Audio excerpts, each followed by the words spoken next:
네, 우리 함께 보는 말씀 잠언 23장 17절 18절입니다. 같은 구절이죠. 네, 잠언 23장 17절 18절 함께 읽겠습니다. 시작.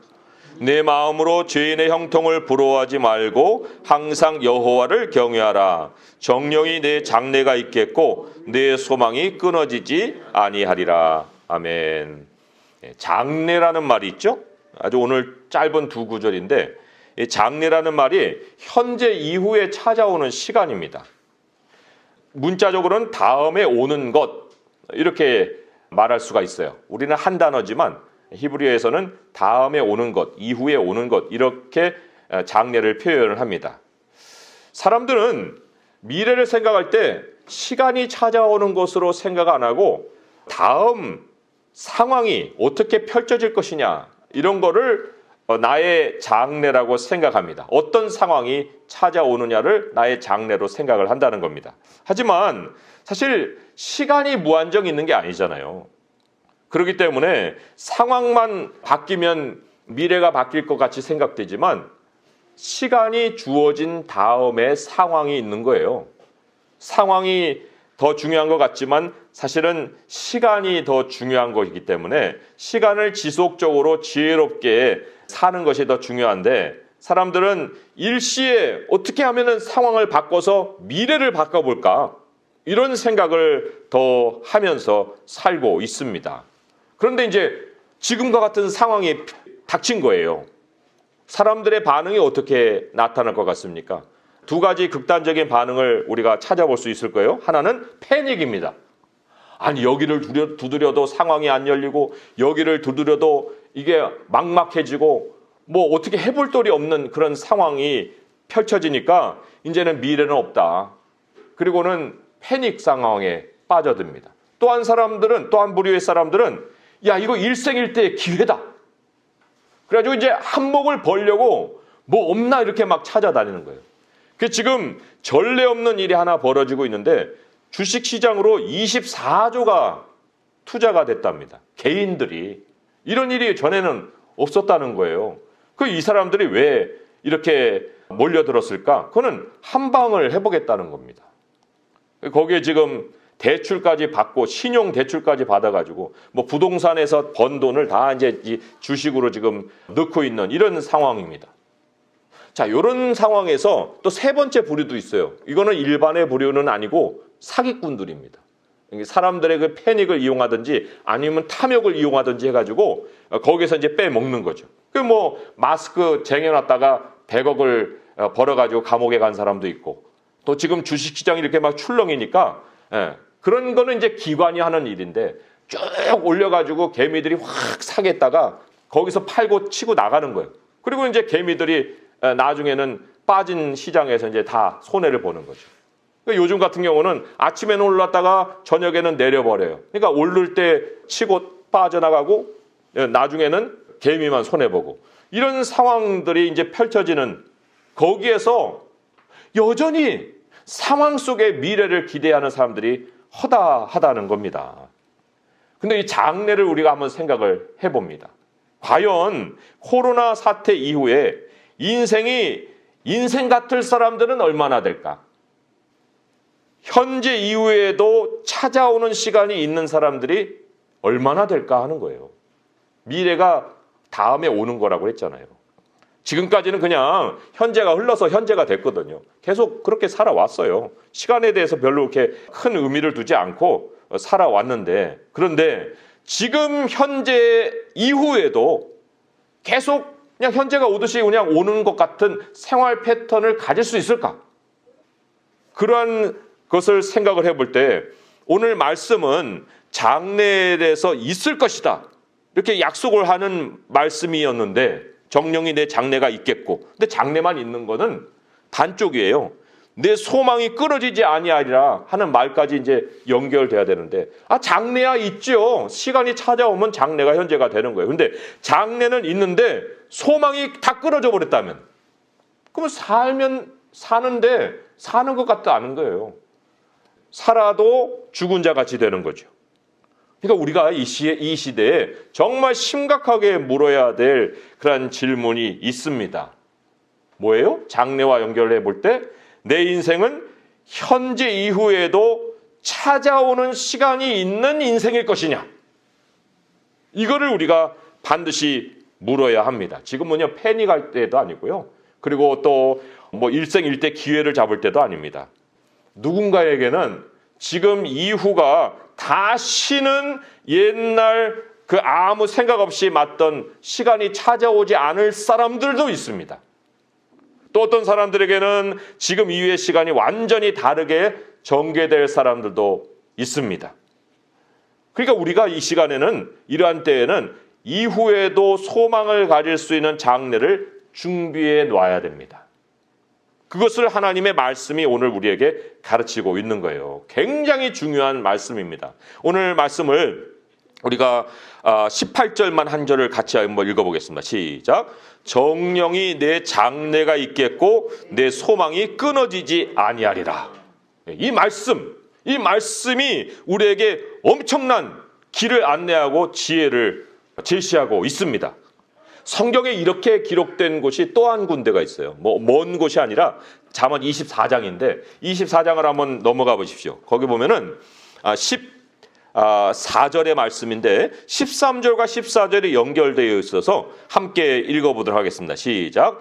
내 아들아 꿀을 먹으라 이것이 좋으니라 송이꿀을 먹으라 이것이 내 입에 다니라 지혜가 내 영혼에게 이와 같을 줄을 알라 이것을 얻으면 정령이 내 장래가 있겠고 내 소망이 끊어지지 아니하리라.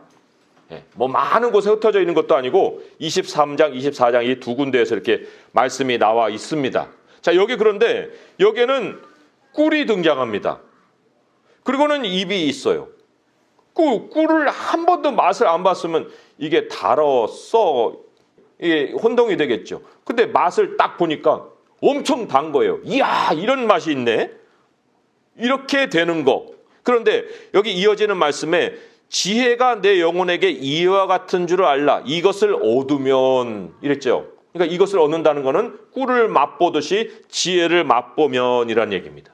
지혜가 어떤 맛인지를 아는 사람에게 정령이 장래가 있을 것이다.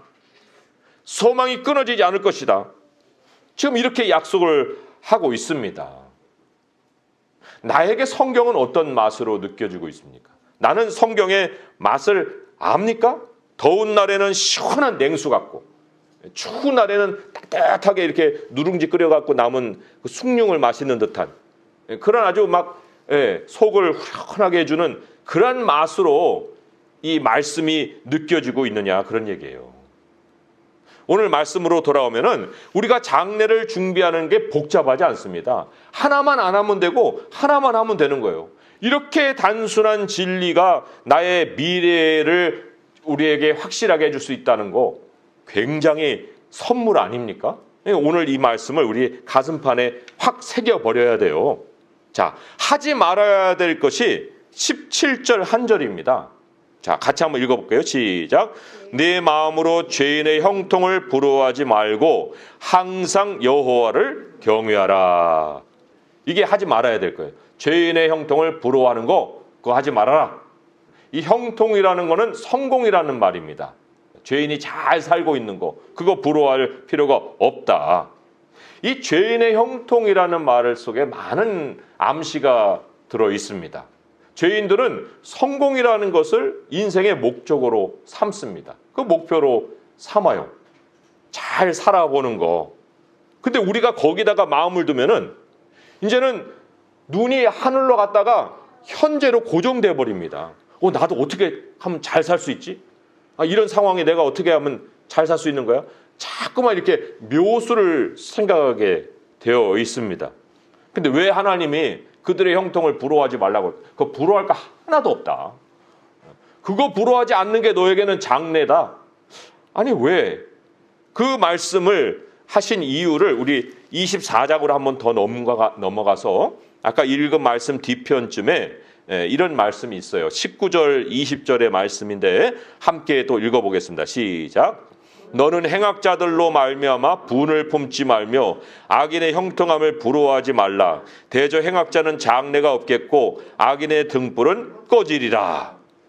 이 말씀에 따르면은 하나님의 말씀이 꺼질 것을 분명하게 예고했기 때문에 그렇습니다.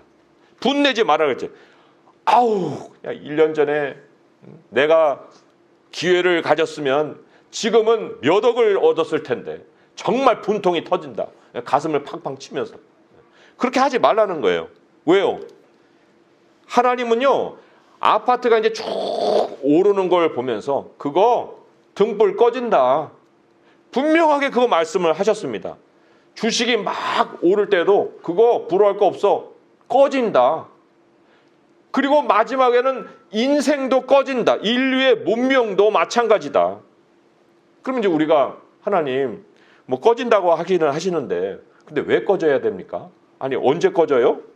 그 이유가 우리에게 분명해져야 되지. 꺼진다 하나님 말씀을 하셔도 남들은 다 잘 되고 있으니까 내 삶이 너무 초라해 보이는 거예요. 그래서 악인의 등불은 꺼진다고 하지만 현재가 그렇지 않기 때문에 조금 뭐 이렇게 한눈 팔다 보면 거기에 가서 줄 서 있다니까요.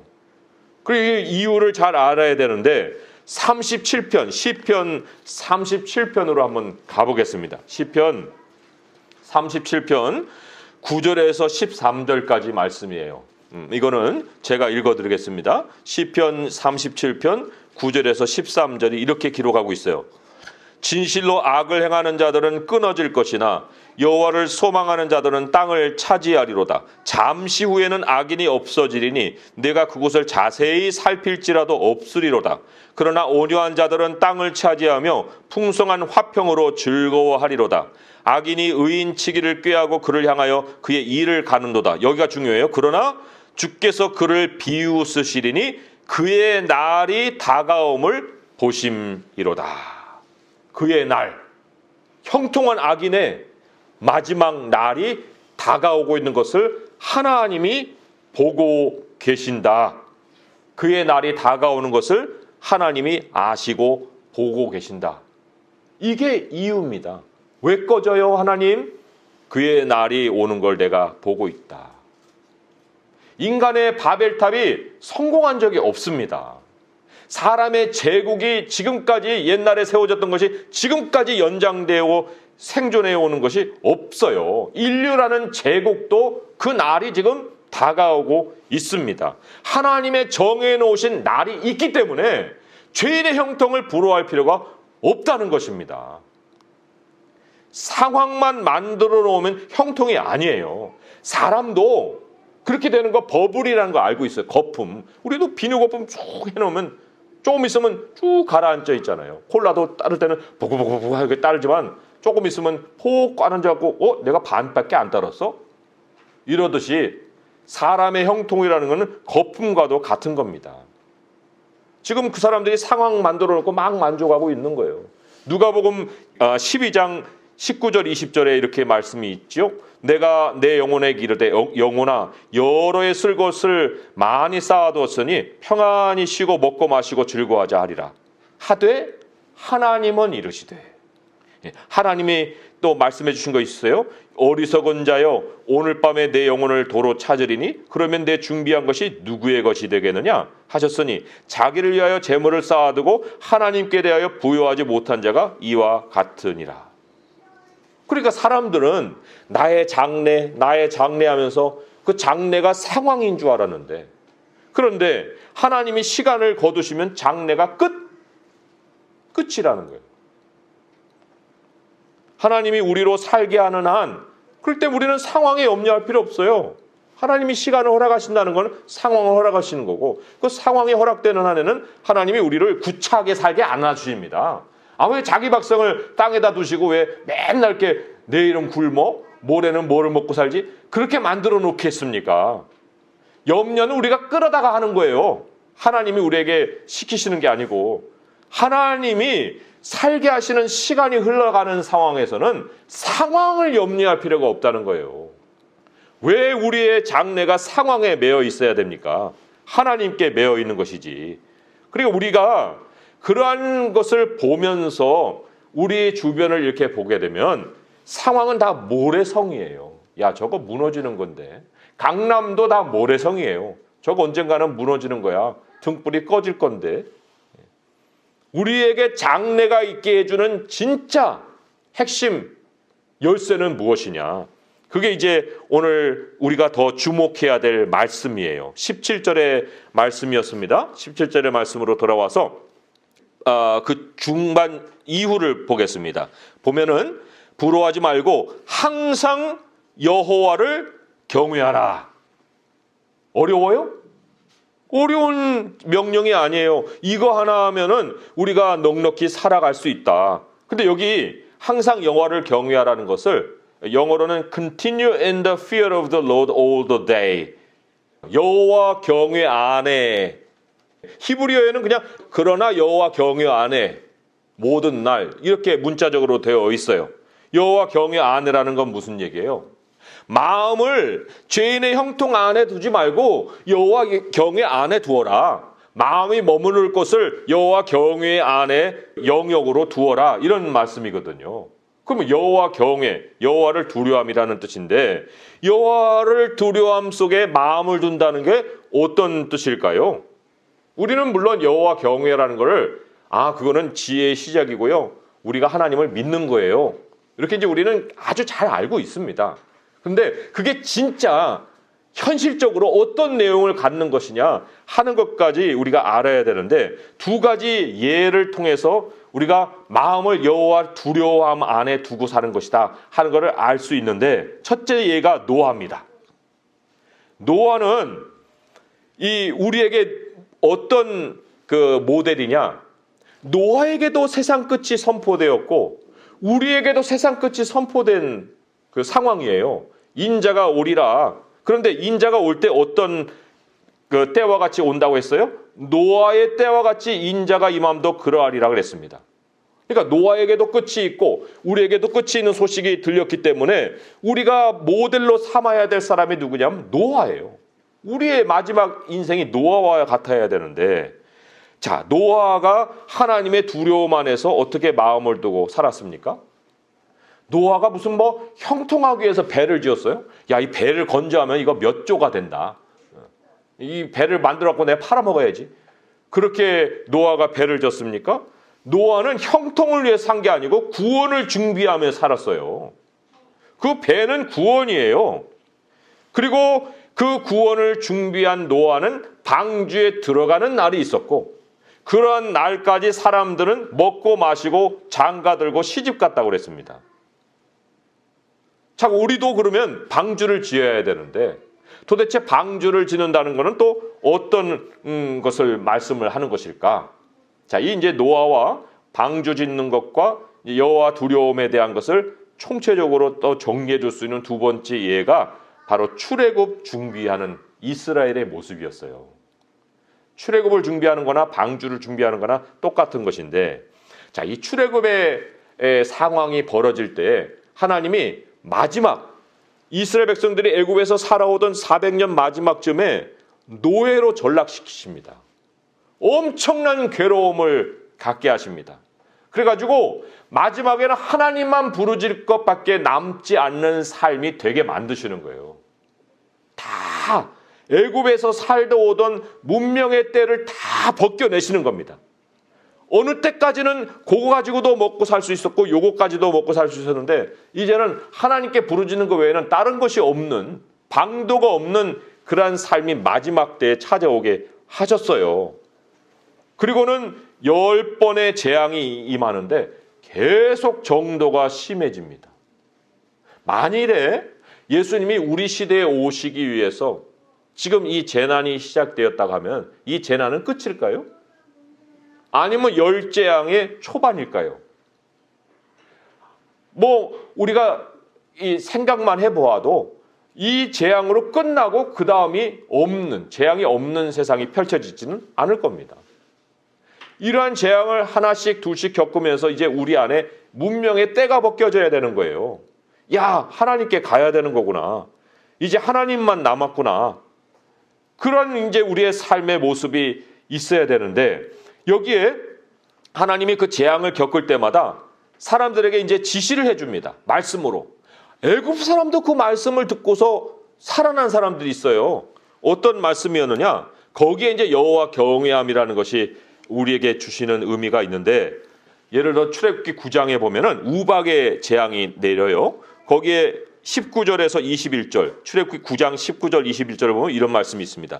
이제 사람을 보내어 내 가축과 내 들에 있는 것을 다 모으라. 사람이나 짐승이나 무릇 들에 있어서 집에 돌아오지 않는 것들에는 우박이 그 위에 내리리니 그것들이 죽으리라 하셨다 하라 하시니라. 바로의 신하 중에 여호와의 말씀을 두려워하는 자들은 그 종들과 가축을 집으로 피하여 들였으나 여호와의 말씀을 마음에 두지 아니하는 자들은 그의 종들과 가축을 들에 그대로 두었더라. 그래서 어떻게 됐어요? 다 죽었죠. 하나님의 말씀의 지시를 따르는 거, 하나님이 이런 일이 있다라고 얘기하셨을 때 그래요? 하고 하나님이 피난하게 해주신 그곳으로 모여드는 거, 이게 바로 하나님을 두려워하는 실제적인 모습입니다. 하나님이 지시가 없이 우리를 이끌어가지 않으시거든요. 그리고 하나님이 반드시 피할 곳에 구별된 곳을 지시해 주시거든요. 여기 집 안으로, 우리에게는 그리스도 안으로, 예수 그리스도 안으로 너희들이 도피할 것은 바로 거기밖에 없다. 계속해서 예수님이 그렇게 말씀을 해 주십니다. 그리고는 재앙의 절정에는 어땠습니까? 다 가족끼리 모여가지고 어린 양의 어린 양을 잡아서, 그리고는 그 고기를 먹고 허리띠를 떼고, 그리고는 떠날 준비를 하고 그렇게 맞이했잖아요. 영역이 점점 좁아졌습니다. 이 사람들도 지금 우박을 피하기 위해서 집 안으로 숨었듯이 마지막 때는 방만하게 생활을 펼칠 때가 아니에요. 점점 삶의 규모가 좁아지고 또 정리되고 이제 떠날 채비만 하는 그런 삶으로 하나님이 계속해서 우리를 몰아가십니다. 그 영역이 있는 사람, 왜 그 영역이 있었겠어요? 하나님이 심판하실 것이 오는 것을 알기 때문에. 세상이 두려워서가 아니라 하나님을 두려워한다는 것은 하나님이 세상을 심판하실 것과, 그리고 하나님이 우리에게 피할 장소를 주신 것 외에는 다른 곳에 살 곳이 없다는 것을 알기 때문에 그 두려운 마음이 우리로 하나님 안에 머물게 해주는 거예요.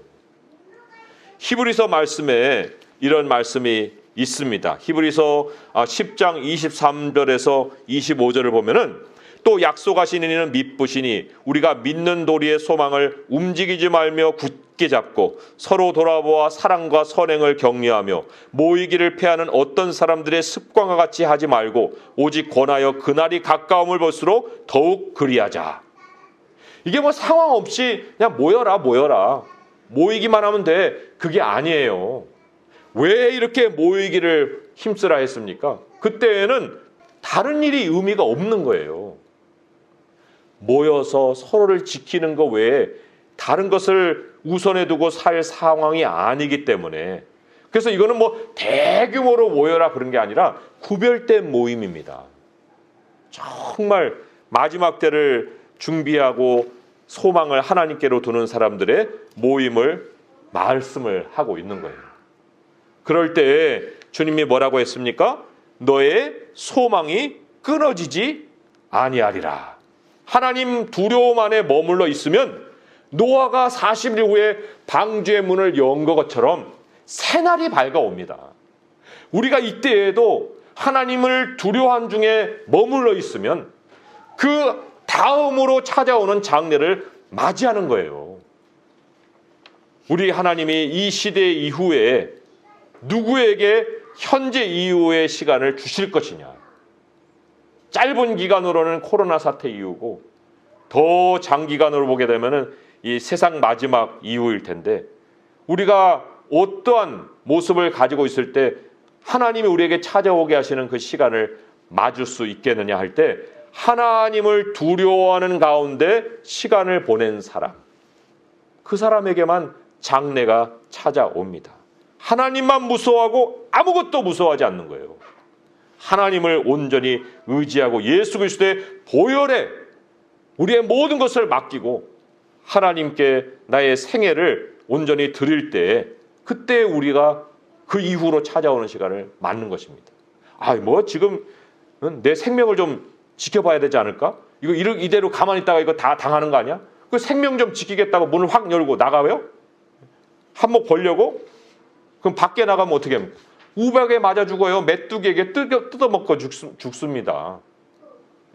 그리고는 결국 역병에도 죽고 마지막에는 그날이 찾아와서 죽는 거예요. 출애굽이 없습니다. 신앙을 벗어나면, 말씀의 지시를 벗어나면 그에 따르는 보응이 반드시 있다는 것입니다.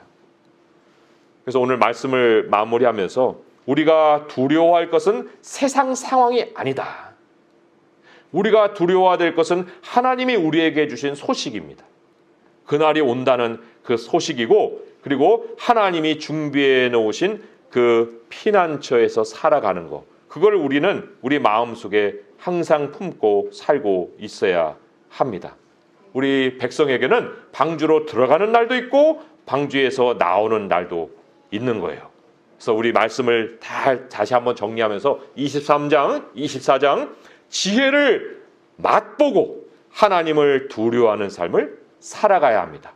우리가 갇혀있다 하지만 갇혀있을 때 오히려 더 말씀의 맛을 느끼면서 거기에서 우리의 장래를 준비할 수 있어야 하는 거예요. 이 영역을 지킬 때 그리스도 다시 오심을 우리가 확실하게 맞이할 수 있고 또 준비하는 삶에 정말 하나님이 주시는 힘이 우리에게 임하게 될 줄 믿습니다. 정령 장래가 있고 우리의 소망이 끊어지지 아니라 하셨으니 그때까지 하나님 안에서 우리 모든 생존을 넉넉하게 이겨나가게 하실 우리 주님을 온전히 의지하고 살아가는 성도 될 수 있기를 주님의 이름으로 축원드립니다.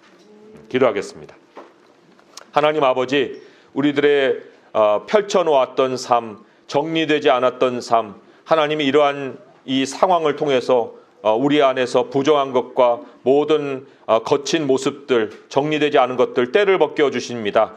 아버지 하나님, 이제 다시 예수 그리스도 안으로 온전히 돌아와서 깨끗하게 정리되고 하나님 나라 가는 그 준비를 또한 열심히 할 수 있게 하여 주옵소서. 하나님, 형통이 우리의 목적이 아니라 바로 하나님 나라로 향하여 가는 것입니다. 그렇기 때문에 우리가 구원을 준비하는 삶이 우리들의 삶의 온전한 목적이 되게 하시고 또 우리의 모든 과정이 되게 하시고 우리 성도들 한 사람 한 사람을 주님이 넉넉히 이 상황 속에서 이기게 하실 줄 믿사오니 그리스도 예수 안에서 믿음으로 이 상황을 넉넉히 이겨나갈 수 있게 하여 주시옵소서. 예수님의 이름으로 감사하며 기도합니다. 아멘.